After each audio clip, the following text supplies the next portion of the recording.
Where you from, sir? Well, I'm from New Jersey, if that's from recording from. Nice. But if you're asking me where am I from as in culture, I was born in Port Au Prince, Haiti. Yeah, very storied place. Both of them. May I ask what part of Jersey before we get into Haiti? Oh, I would say up north, up north. Nice, nice, nice. We gotta love Jersey, right? But as far as Port-au-Prince, for those that aren't really familiar with Haiti's history and whatnot, how crucial is Haiti's capital to its history, based on your knowledge?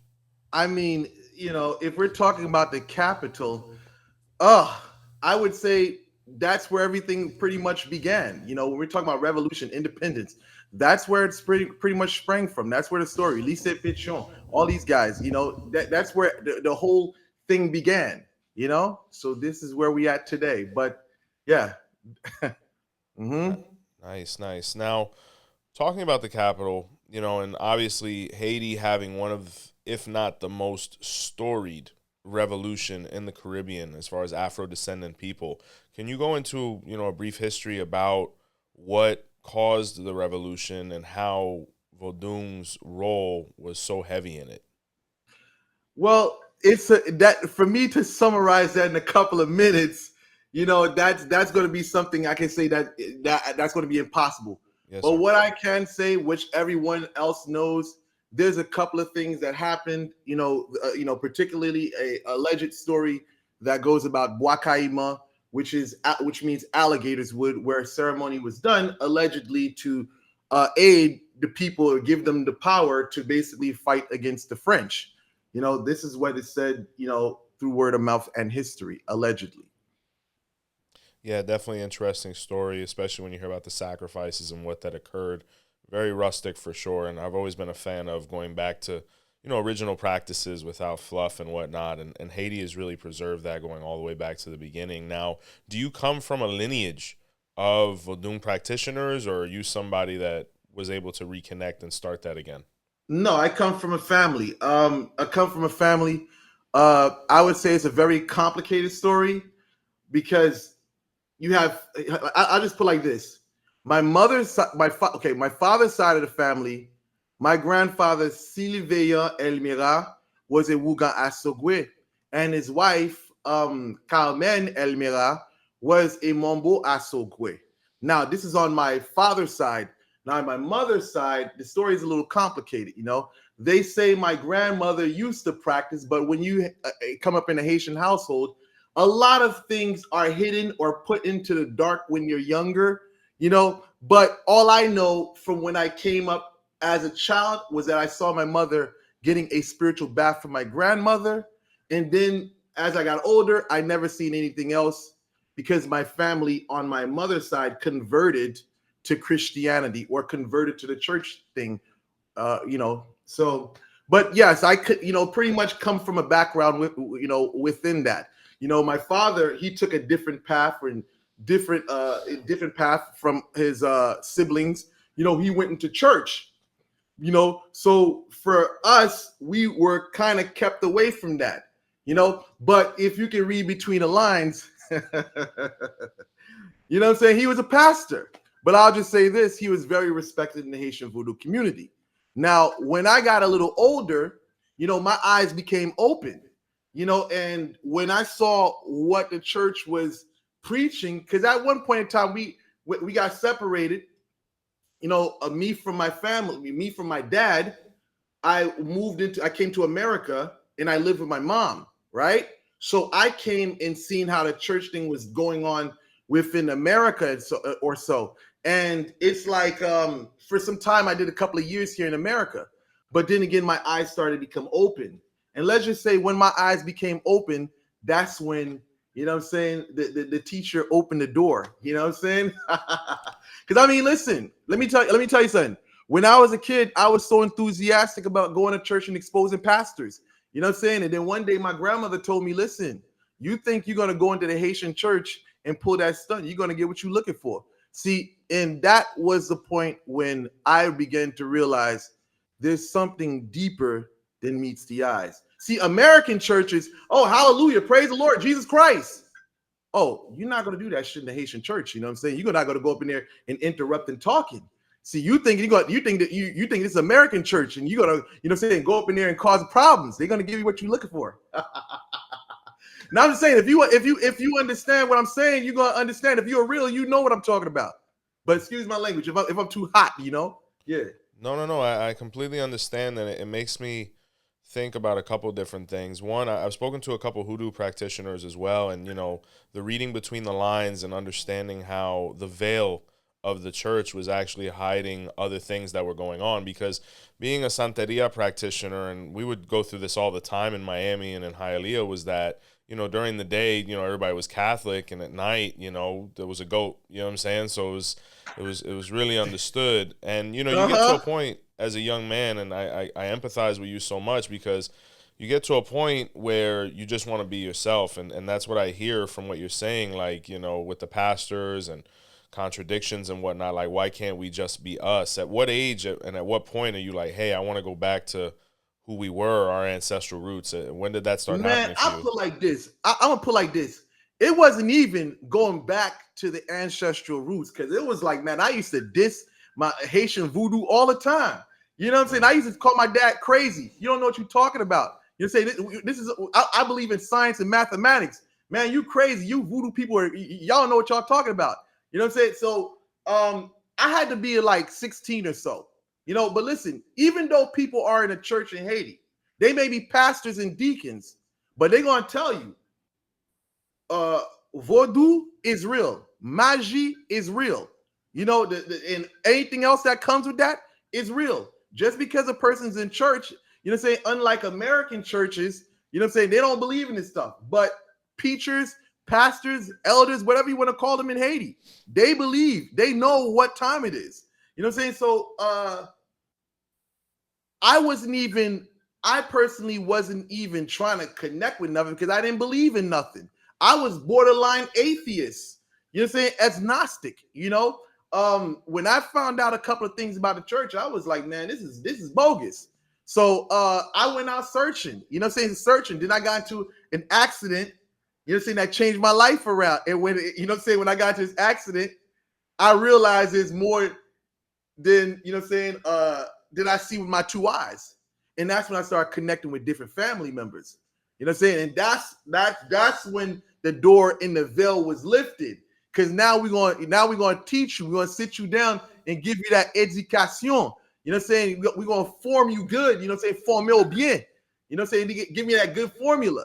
So I would say like 16 was probably when my awakening happened for me. No, that's beautiful, especially the fact that you had family once you felt like you were ready, and obviously you went through that crucial experience of surviving an accident, which I would imagine was pretty impactful, that to be able to be groomed. So who really in the beginning was that source of knowledge and support to kind of take you through those first formal steps within the faith? I'll say one thing was, I'll leave this person anonymous, right? The first person that introduced me told me to do one thing. And I'm going to let that person be anonymous, because I don't want to, say anything that's going to bring any type of condemnation to anyone that I mentioned. Yeah. But this person, I'll just say that there was this one individual in my family that told me to do one thing, and I did it. And when I did it, it was like a whole different change happened in my life. It went from being, oh, I'm pessimistic about what tomorrow may bring. And after I did it, I started seeing blessings and abundance happening. Now, after that was just one thing they told me to do. And then there was an uncle of mine, and he's not a problem. He don't have a problem with saying this. Rodrigue, right? My uncle Rodrigue, he sat me down. He had a very crucial part in my upbringing, because this uncle of mine's, one thing about him was that his approach was different. Like, one thing you ought to find out about old Vodou is that, or a Vodouism, a lot of them, at least I can speak from where I'm from, Port Au Prince, right? Port Au Prince, a lot of those guys who came up, they practice they practice Vodou, but they were cross-training in other traditions, right? So we had my uncle Rodrigue was a mason, like a mason, right? Nice. So he had understanding of a bit of Kabbalah, you know what I'm saying? A bit, a bit of that. And I didn't really get into the Masonic part. I just got into, the education behind Vodu and the Kabbalah and, things that, and demonology, because if you're a Mason, you know what I'm saying, you got to know about, the lesser keys of Solomon, the 𝗀𝗍𝗃 and stuff like that. So when I was coming up, I had that type of education. I know this sounds kind of crazy because this is like foreign to like modern Voodoo. You know what I'm saying? But I come from an old school background of Voodoo where even when we make the 𝗃𝗍𝗃s from the old school, you're going to see that some of them look like 𝗃𝗶𝗶𝗃s or fermas of 𝗃𝗶𝗹𝗁. Wow. You know what I'm saying? But that's a whole cultural thing because a lot of Haitians was traveling to Cuba at one point back in the day. So there was like a cultural exchange, whatsoever. But I would say that so far, as far as that uncle of mine's, Rodrigue had a very impactful, like he had an impact on me at a very young age. And then I transferred over to another uncle, which I don't want to mention his name because he's definitely doesn't like being his name mentioned in public whatsoever, But he was the one that put me firm on the traditional practice of Voodoo. And that was it. And after that, I jumped off the porch. Absolutely. And, I've always had this concept, and some people might get confused because the language isn't the same. But I think of all the Caribbean islands, the two that are most intertwined spiritually may be Cuba and Haiti, in my humble opinion, Okay. for the things you just mentioned. Like the whole eastern side of the island, when all those gentlemen would come over from Haiti and cut sugarcane and things like that, there was an intermingling that occurred. And I think a recognition as well, where you can obviously see the parallels between 𝗿𝗏𝗿𝗄 and Vodun. So just hearing you say that, really confirms my theory from even before. So, question before we delve deeper into your history. Are you of the concept, or does your clan have the concept that there has to be bloodline for you to be able to initiate into Vodun, per se? See, I put like this. My situation is very complicated. You know what I'm saying? Because one thing you got to understand about Voodoo, it's not a thing that has a book, because we always say this in Voodoo, Pagan leave no Voodoo, which translates as there is no books in Voodoo, right? So there's no guidelines as to what can be, what cannot be. But one thing I can say from my upbringing was that it was family orientated, right? Family orientated. We didn't really deal with outsiders, outside people and stuff like that. And I would definitely say because of the environment. You know what I'm saying? Voodoo, Haitian Voodoo, let me say this, the Haitian Voodoo community is not a friendly place. You know what I'm saying? It's not a friendly place. It's a very dark place. Yes, it looks beautiful. It's on the outside, but you have a lot of evil people in the tradition, right? So my grandfather, I believe this is the reason why he separated himself and focused mainly on his family, because everything that I got was from what he wanted his family to have. He wasn't concerned with what the outside 𝗏𝗏 was doing over there, what the société was doing over there. He focused on his family, what he wanted his children to do, and what he wanted to provide for them. You know what I'm saying? So I guess this may fall into lineage or something like that. But for us Elmeras, we mainly focus on us. We didn't really focus on what the other people had going on. So Yeah, I guess that may be into that, maybe that concept there. absolutely. And your grandfather sounded like a really wise guy, because you think, and it's the same thing that happens with Ifa as well, my brother, because a lot of people come in and they see the colors and, all these different things and the culture, wow, the beauty. But I tell them all the time, it's far from kumbaya. At the end of the day, this is Africa, and Africa is tribal, and we may all be brothers, but you might be from that clan, I'm from this clan. I mean, it's peace, but, everybody does things a little differently. And, there's always that territorial aspect of it. So I understand completely. Now, at what if you could delve into a Hougan versus a Bokor for people who are completely unaware? Okay. A Wugan is supposed to be. Let's just see. Let me say this. Speaking in potential, right? A Wugan is supposed to walk in the chemin of Guinée, right? And you know, when I say chemin, this is supposed to be the road of Guinea, or they're supposed to be of the light. This is what they're supposed to do, right? Now, a Bokor is kind of, I would say this. I'm going to be honest with you. The Bokor does not have a good rap in Haitian culture. You know what I'm saying? I mean, at least now things are dying down because there's more evil to focus on or put people's energy into, you know, than the Bokor concept like back in the day. See, the thing is, the Bokor is a person purely into sorcery, right? And now there's other extracurricular things which I don't want to mention in this video, but let's just say this is all scientific. This is not magic. This is all scientific, right?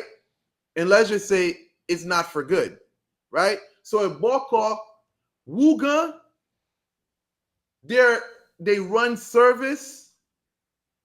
At least that's what they're supposed to do. They're supposed to run service. They're supposed to be a community. They're supposed to be a community leader. From the examples I got, and they're supposed to help people. They're not supposed to do evil. Now, that's why you see a lot of Wugans on social media. They put Bon Wugan or Bon Mambo in front of their name, which means good Wugan or good Mambo, right?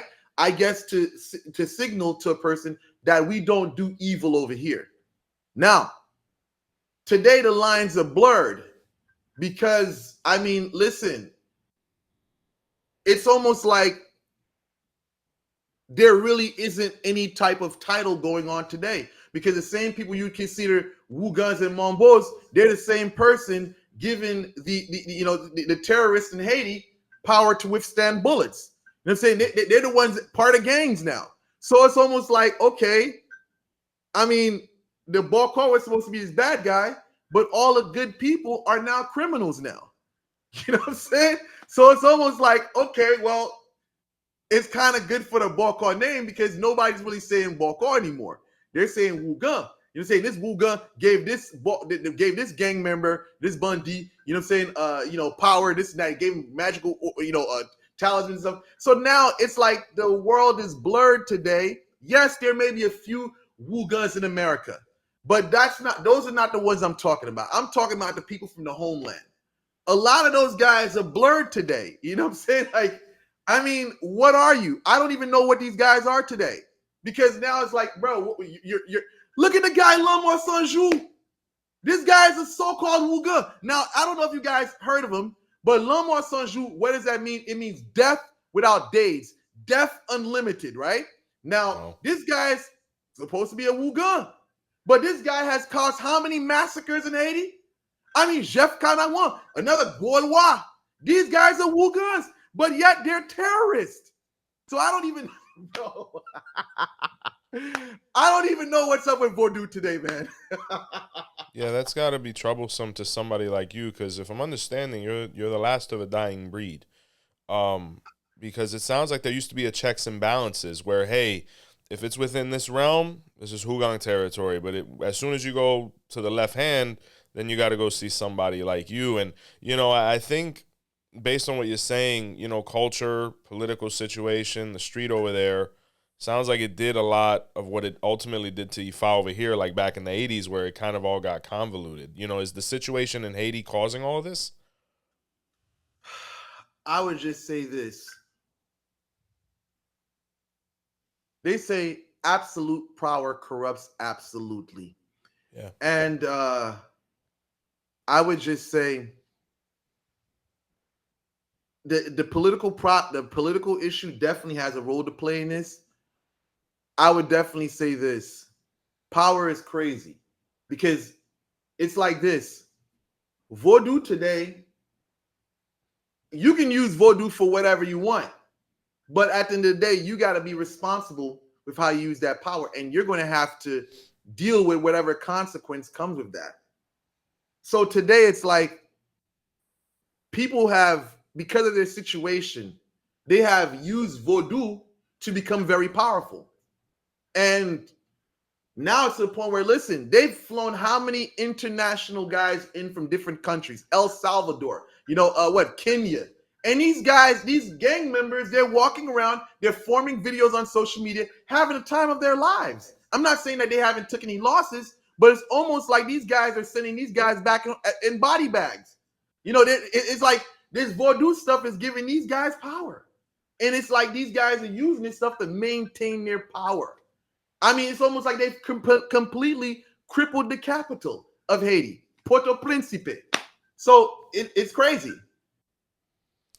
Now, being that obviously your job or any of these guys that you're speaking about, sometimes it involves really intense work. And, somebody's going to bring that theme up at some point, like, hey, karmically, how does this affect me and how can I protect myself even though I did something really left hand? Like, how do you mitigate that? Or how do these guys, what are they doing to avoid the repercussions? I'm going to tell you this. In Haitian culture, we don't have a concept of karma. If anything, 𝗃𝗶𝗱𝗄𝗋 𝘀𝗶𝗱𝗲. What you do is what you see. Now, whatever consequence you get from that, this is one thing you're going to realize. Some may even say we don't even have a concept of karma. You got to basically save yourself. We always say that, bon Dieu al travail, which means God has went to work. So it's up to us human beings to deal with our own affairs. Yes, we have the law as intercessors, but ultimately it boils down to us. So for most of those guys, they don't really have a concept in their mind that there's going to be a karmic response for that. If anything, in their mind, it's almost like, will somebody poison me? Will someone hit me with magic and mess up my chance or luck? Or will they catch me lacking and kill me whatsoever? And that's really it. There's no concept in these guys' minds that, there's going to be some mysterious force of karma that's going to come for me. These guys don't care. Yeah. No, it just seems like it's completely convoluted with the street and the situation. And, 𝗃𝗏 went through that process to a certain degree, and it still does. I mean, the lines are more blurred now with us than before, where, everybody's kind of a jack of all trades and, checks and balances really don't exist. So, I think all of the ATRs to a certain degree are being affected socially, whether it's through political influence, economic influence, and, we're seeing an overall deterioration. Someone such as ourselves, you coming from very old school Vodun and me with 𝗃𝗏, we have the benefit, but also, the sad experience of kind of seeing things go downhill, which is what we're trying to prevent with just the education and advocacy. At what point are you identified as somebody that could fulfill the position of Bokor? Like, is there a formal process? Or does it come out like during a Konzo situation? How does that work, brother? I mean, listen, I put like, what I'm saying? It's all about your work, man. You know what I'm saying? Like, in Haiti, we base who you are off of what people say. You know what I'm saying? Like, is people talking about you? Is your name ringing bells out here? You know what I'm saying? Yeah. I like to call it the catalog of carnage. You know what I'm saying? Yeah. And that's how we rolling. But there is an official thing. Like, see, think about it. It all depends on where you go, where you're from. Where you're from. At least before this gang episode, right? This whole war episode, this gang episode. I'm gonna speak it like this. Pre-gang, right? Pre-gang episode. It was based on where you're from, because where you're from has a lot to do with who you are and how you're going to move in this tradition, right? But I'll say this, ultimately, there's never been an initiation Konzo thing that qualifies you or disqualified you, right? Now, it all depends. Now, if you're going into another, what we call société or society, which can be looked at as a house, right? For us, we don't have the houses. We have what they call société or society. Now, if you want to become part of this society, okay, you're gonna have to get initiated so and so. Now, to be a Vodouisan in Haiti, if you came from it and you've had the formation, that's all it is. You get your rank, you get your respect. You know what I'm saying? Long as people can see that, you come from this, you this person's son, or you this person's grandson, whomever. You know what I'm saying? That's okay, that's good enough. But again, if you're talking about the Bokor thing, oh nah, you gotta have a catalog of carnage. You have to have the body of work. You know what I'm saying? And you know, that's it. And the thing is, if the person don't believe it, you gotta make them believe it. You know what I'm saying? That's how it is. Now you can take that any way you want to take it. Mm-hmm. Yeah, the track record for sure. Now, was it something that, because it sounded like you really were groomed by some gentlemen, you know, like your uncle and, you know, grandpa and stuff like that. Was that the original goal, or is it something that you kind of just found yourself in that position? Like, wow, I'm being presented with these projects. I'm going to tell you this. See, my grandfather, when I was a kid, he used to call me Chef Bunzi. I don't like that name because Bunzi is a word today. At one point in time, I was cool with it, Chef Bunzi, because he was saying that's what you're going to be. Bunzi is like bandito in Spanish, right? Like a banda, whatever. So basically, he was saying, I'm the chief of the bandits. You know what I'm saying? Because when I was younger, when I was, yay high, he saw in me that I was going to be a troublemaker. You know what I'm saying? So basically, yeah, I would definitely say that I was always good at the nonsense. You know what I'm saying? I was always good at the nonsense. When they look at my notebook, you know what I'm saying? They would see all the nonsense. I say this, the vagabunderia. You know what I'm saying? They'll see all that nonsense in my notebook. This boy, they'll be like, this boy is not focused on money. He's focusing on the nonsense. You know what I'm saying? Like my notebook, that's all it had in it. Okay, you know how to do this to this person, how to do that. But I'm just saying, at a young age, I was on the nonsense, and I just became very good at it. Very good at it. You know what I'm saying? So, that's what it is. Listen, it's just something I just think that just magically falls into your hands. You know what I'm saying? Like, listen, it's like I was put in positions where I would try certain things and it'll work out for me. And then when I tried it for other people, it worked out for me. It worked out for them. So from there on, it just led into a whole history of doing work. People pulling up to my mama house, you know what I'm saying? How old was I? I'm 17 years old. Or what? No, not 17. No, I'm lying. Like probably 19 years old. I got people pulling up to my mama's house in like Escalade trucks back in the day. You know what I'm saying? Like what people think I'm selling dope at my mama's house. I'm whipping that witchcraft, man. No, definitely. Yeah. The position is gonna attract a bunch of different personalities. Like with any 𝗲, we have this saying, anybody can arrive at the mat, and especially with what you do, you can see how you can have a very, varied clientele base. The same way a doctor could come through your door, the same way somebody who, is on the corner could walk through your door. Now, with what you guys do in the Bokor position, is there a 𝗲𝗲 that you guys really lean on? Is there one that you're stimulating more than the others? That all depends on who you are, because everybody got the 𝗲𝗲 that they work with. You know what I'm saying? Like one thing I'm gonna say that there's thousands of sweet 𝗲𝗲 that a person that in Vodou, let me say in Vodou, right? You go to this one area, you have a name of a spirit that you never ever heard before. You know what I'm saying? So everybody got their secret weapon. They got the spirits that they work with. You know what I'm saying? Some of these spirits you don't even know. Some of them can just be zombie. Some of the spirits, when I say zombie, it can be the spirit of the spirit of the dead. You know what I'm saying? It can be a dead person. I mean, some people do have that, where they basically rely on their muerto, etc.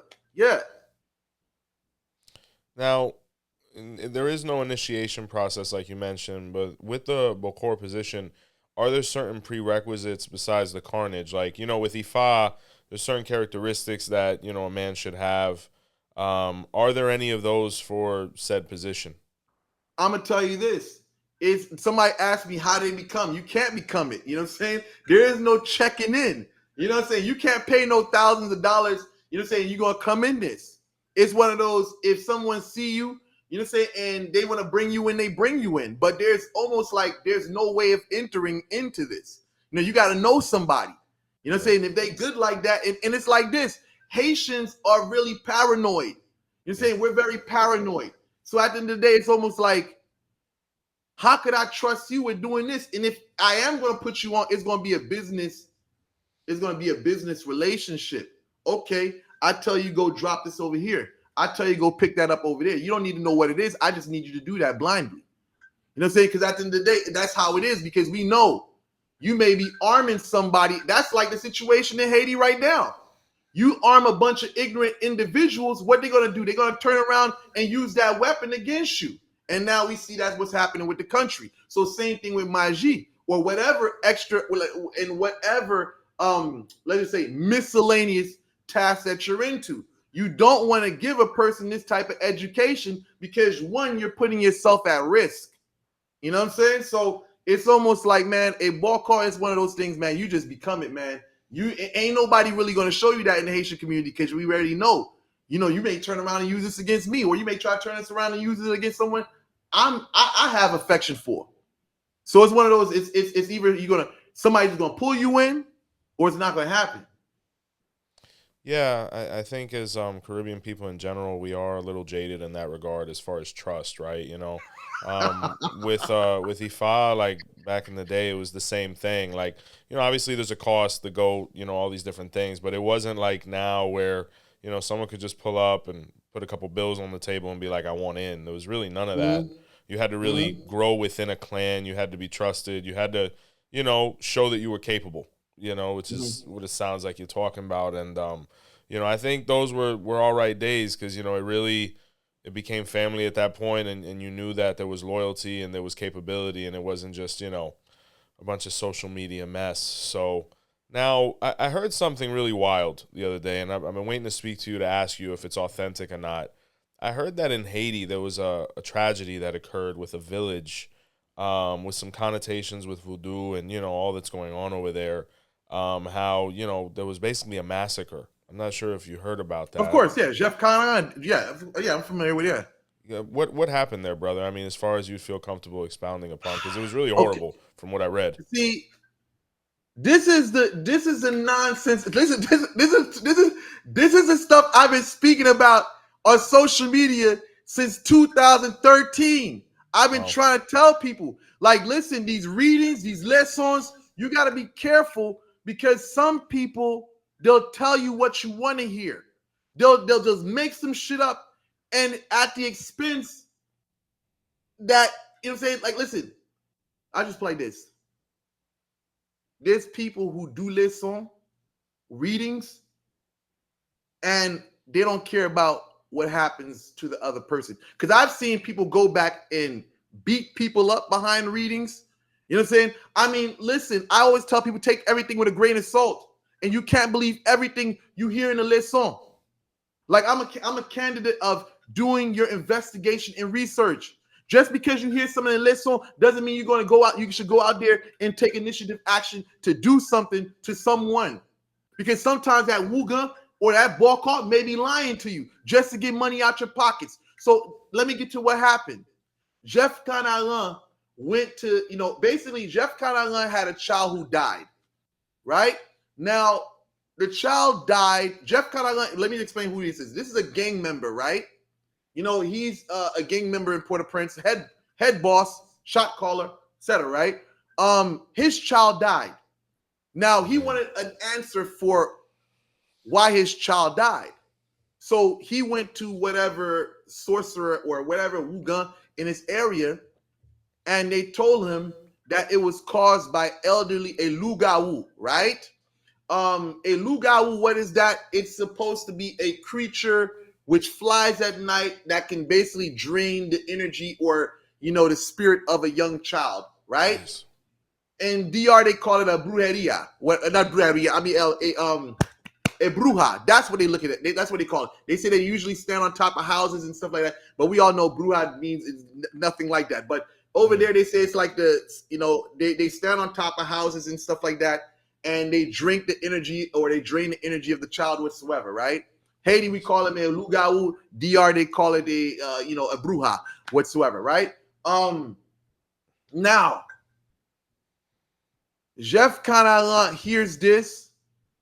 He says, I want the massacre of all the elderly women. Because now when you think about it, the concept of a 𝗃𝗏𝗏𝗃 at times is usually some, I mean, it's not, excuse me, not the concept. The visual of a 𝗃𝗏𝗏𝗃 and bruja in Haiti and DR is usually an elderly woman, right?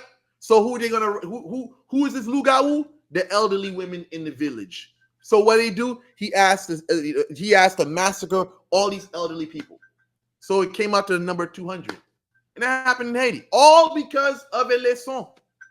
And I believe, listen, do I believe the child was probably hit with magic? Maybe. You know what I'm saying? But was the child? It could have been the child was sick. You know, those things happen. But people can actually poison you too. So because of all the shit that's going on, the things that these people have done, it could be that someone probably poisoned this child, or probably did magic on the child, or just could have been malnutrition. But dealing with Haiti, any of those things is possible. But that's what happened. No, you could see the themes there. There's a lot of treachery for sure. I mean, you got the gang lifestyle, you have the spiritual connotations, and then you think about the unethical behavior, said Hougan might have had an issue with that village, that ultimately was victimized. There could have been so many things that occurred there. Now, you being somebody that's notable and you being somebody that I'm sure has a packed schedule, do you do readings, or you just do contracted work, or, what's your process like? I'm like this. I'm a common sense person. I like to listen. I'm a tell person, if you don't know what's going on, I recommend you book a leçon. But if you know what's going on and you have all the details, book a consultation with me. I hear the case out and I tell you what I think needs to be done. Or I give you advice on what I think you should do if I can't help you. Yeah, no, that makes sense. Like, if we know the situation, the protocol, let's just get to work. Now, being a professional, being somebody that does handle clientele, what has been, being that your position is very results-based driven, like, hey, I'm contracting you for this specific result. What are people's expectations? What is the biggest, obstacle you've seen with some people who, don't get what they're looking for per se? Because, the client has a huge impact on how successful we're going to be as well. What's the biggest comment you have there? I would definitely say this. Let's just say people come to me because they want the person to feel it. You know what I'm saying? They want to they want the person to feel it, I mean, listen, this person, they spent their life savings to basically make sure you had a lawyer for this case, and now you're free because of them, and now you turned around and then leave that person for somebody else. Nah, that's not going to sit well with the person. You know what I'm saying? So people definitely want to, let's just say, make ends meet. So that's what they're expecting at times. You know what I'm saying? In some way, they want to, they want to get that satisfaction, right? And I'm just here to give satisfaction that's guaranteed. You know what I'm saying? You're a broker of satisfaction. Yeah. Now listen. Now here goes the complication. So listen, nobody's perfect. Like, once in a while, there can be errors. There can be mistakes made on my end. You know what I'm saying? Listen, but that's very seldom. But I would say sometimes the problem is with some people. I think a lot of people have been with me for years. They've been watching me for years. They study my stuff for years, so they know how I operate. So I'd say the smallest problem would be accessibility. Accessibility meaning, okay, I want to see what's going on with this person. Now, meaning when you do certain work, whether it's love magic or whether it's retribution, there's certain things that's going to happen. And when a person has been completely shut off, I don't have any access to know what's going on with them, their faith begins to wobble. So now they become, is this working or not? Is this so-and-so? See, where per se, when a person has access, oh, this person broke their leg. Oh, this person got into an accident. Oh, this person is pissing blood. Oh, that's a different ball game, because now you're right there looking at the person and you're seeing all this crazy shit happen. You're saying, my God. Now I'm just joking. I never done any of that. I'm just saying, I'm just joking right now, just being a little sarcastic. But I'll just basically say this.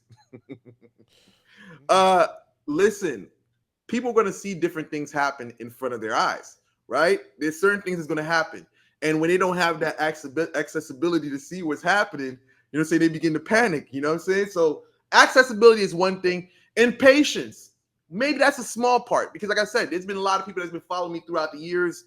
You know what I'm saying? They've been following me throughout the years, and it's like, so they know what our protocol is. Patience. You gotta have dedication. You gotta be patient. You gotta be dedicated to the process.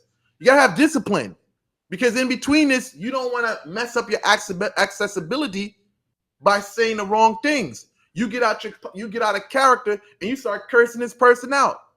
Now what happens? Now that person closes all windows. They block you here, they block you there, and you won't be able to see anything. Because sometimes, like the scripture says, there's signs and omens.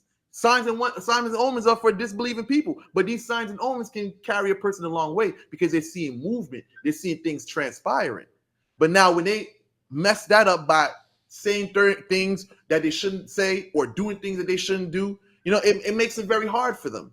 But that right there, accessibility, patience, again, that's really small, because a lot of people don't really, you know, but that happens at times where people don't have the patience for the process, you know. But that's what I say about that.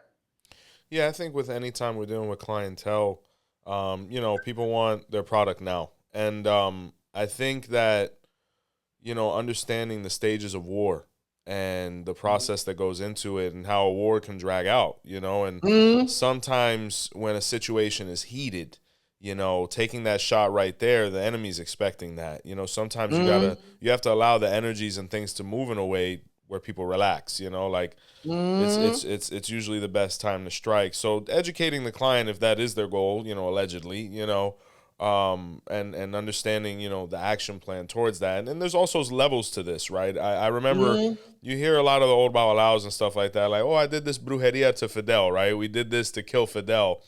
Well, the thing is, Fidel's on another level. You got to be able to touch the man. You got to be able to smell the man. You got to be within proximity. You know, there's levels even to this. So, you know, that's why, you know, most of the time, gentlemen like that, they kind of, you know, got away with what they did. So I understand completely. Now, do you just focus on contracted work, or are you initiating people yourself? Do you have a house? No, I stay away from that. Once in a blue moon, I may connect a person with a loi. And that's kind of different, because that will fall into the category of loi acheté, right? There's loi you can connect with through initiation, kanzo, and then there's a difference where you have, it's almost like, it's like street hustling, right? This is what it is. It's like you have someone, here goes, right? We talk about bag, right? Here goes. We have consecrated jewelry. We deal a lot with consecrated jewelry in Haitian Vodou, right? Now, certain rings that you get that imbued with the power of a spirit, you have to go through initiation for that, right? Now, you want to get married to this spirit or whatever, you go through not even initiation, what I'm saying, you have to go through a ritual for that. And now, here it goes. You have a Bokor. Okay, he has access to that. He can do that without going through the dance, without going through this. All right, boom, you take it, here you go, boom, boom, here you go. Without going through that. Same thing with the loi aspect, right? Now, you can go through whatever ritual, you know, ceremony for that, but the Bokor can give it to you on the black market. You know what I'm saying? That's what it is. It's the black market. What you get, you know what I'm saying, through like the, you know, the regular avenues, you can get that in the black market. You know what I'm saying? Anything you want. And I'm saying black market figuratively. You know what I'm saying? I don't have no connections to the black market and stuff like that. But I'm saying figuratively, magically, mystically, that's what I'm talking about. You know, you can get, you know what I'm saying, whatever spirit you're looking for. That's what we call loi acheté. Acheté means brought. Loi that is brought. But seldom do I do that, because it's like you're contracting a spirit that you can't let go. Because if you try to walk away from it, it's like blood in, blood out. I remember I told this lady a long time ago when I was a youngster, if you're going to work with 𝘃𝗶𝗱𝗏, you can't be negligent. The song even tells you that, you know, you can't be negligent when it comes to working with 𝘃𝗶𝗏𝗏. So anyway, this lady here, She gets this thing. She starts serving the spirit. And I guess whatever, she thought this was a walk in the park. So one day, she just stopped. And I think she went a couple of weeks without feeding the spirit. So she gets into an accident. Her friend was in the passenger side, broke both her legs. The lady, her head went through a windshield. Blood was everywhere. You know what I'm saying? So I'm just saying, I seldom do that with people because I know that it's discipline that's required for that. And it's only specific people that get that from me. You got to prove yourself. We got to have years of doing business together. And then when I see that you're serious enough, then I'll probably connect you with something like that. Yeah, there was an apprenticeship. There was a process. You don't want to give a Lamborghini to a teenager, because more than likely they're going to harm themselves with it. And another thing is, educating the client in a way where they can understand, hey, this is all in. With any of these traditions, Ifa, Vodou, whatever it is, I think that people have to identify, do you want to be a client or do you want to be a practitioner? And they're two very different things. Like I have clients, like I'm sure you do, that, have been clients forever and they'll stay clients forever because they're like, I don't want to get that involved. And I appreciate them because I prefer that behavior to, a situation like what you just mentioned and, people jeopardizing themselves with something that they're not willing to really follow through with. And you being somebody that's so tapped in, what is the biggest piece of advice you can give to somebody who's even interested in voodoo, like any aspect of it before they get involved? What can you tell that random passerby who's staring at the window? When it comes to Haitian voodoo, trust no one. If anything, Facts. Focus on developing your spiritual gifts so that no one can lie to you. And that's what I say about that. And if you could, and if I would tell you at this point in time, if I would tell you, if I was to tell you, excuse me, if you wanted to get into this, what would I tell you? I would tell you don't get into it. You know what I'm saying? I would tell you leave Haitian voodoo alone.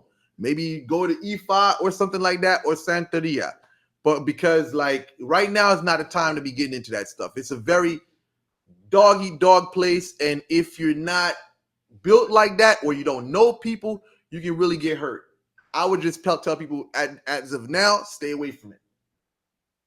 Yeah, I think sound advice, and I tell you, Ifa's maybe one toe behind you guys because it's just getting more and more critical by the day, just with concepts and things like that, and the lack of pedigree, man, and but your honesty, really empathize with it because we try to keep it as honest here as well, where some people appreciate it, some people are adverse to it, but not talking about it isn't necessarily helping anybody. So my regards for that. And you're outside, brother. You're well known. You're notable. What's next for you? People are interested. What do you have going on that you're willing to talk about? I got I got so much stuff going on.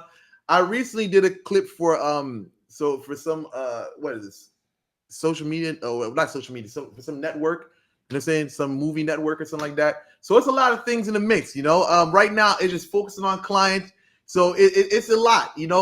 I'm brushing up on my Spanish. You know what I'm saying? So now I'm gonna try to start conducting videos in Spanish and stuff like that. I did one or two whatsoever, but it's like I gotta get the confidence, but it's that working on a language because I'm definitely looking forward to expanding, expanding what I'm doing whatsoever. But that's really it, focusing on the clients, focusing on studying my Spanish, and that's it, evolving. Well, my man, it's been nothing short of a pleasure. I want to say from all of us here at Our Roots Podcast, we appreciate your time.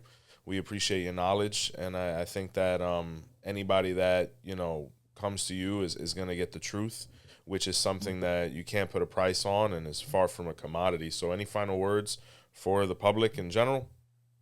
Well, I would just say, don't be a sucker, pay attention to everything and basically go through it with a fine comb. Be careful, y'all. Wow. What you think, Phil? This was a really dope episode. Love the energy, man. Yeah. I absolutely love it. And the people watching this episode when we release it, they are definitely going to love it. Make sure to leave your comments below. But I'm very impressed. Very, very good episode. But guess what time it is? I'll let them know. It's time to show some love to the channel. That's right, guys. Right under this video, there's a little join button. You can click that, and you get access to our membership program. We got 3 separate tiers, all offering individual perks, whether it's extra shows, early releases, or private videos just for you guys. So let's show some love. All right, here we go. We got It's Lizzie. She's a supporter. We got Jennifer Rowe, nice VIP. Blessings. We got Diana the Goddess, a supporter. We got Malik Abdul Hadiq. Thank you. We got supporter. River Williams is also a supporter. Nice. We got wait, how do you say that? Brujera? That's pretty good. Yeah. She is a premium super fan. Thank you. We got 𝗿𝗶𝗸𝗃. Very nice. VIP member there. We got Ahi Chang, supporter. Vips, yes. JR, we got as a supporter. Fresh to Death, love that name. Great VIP name. member. And rounding out that one is Michael Guleno as the supporter. Very nice, guys. First and foremost, be sure to check in the description box for Bokor Elmera's information if you want to get in contact with him and learn about Voodoo. From all of us here at botanicacandlesandmore.com is up and running for all your products and service needs. We do ship. If you can't catch us on YouTube, be sure to listen to the podcast on any of the major platforms, Apple, iHeartRadio, etc. If you haven't had the opportunity, be sure to like, comment, share, and subscribe. A big thank you from all of us here at Our Roots Podcast, and until next time, see the light.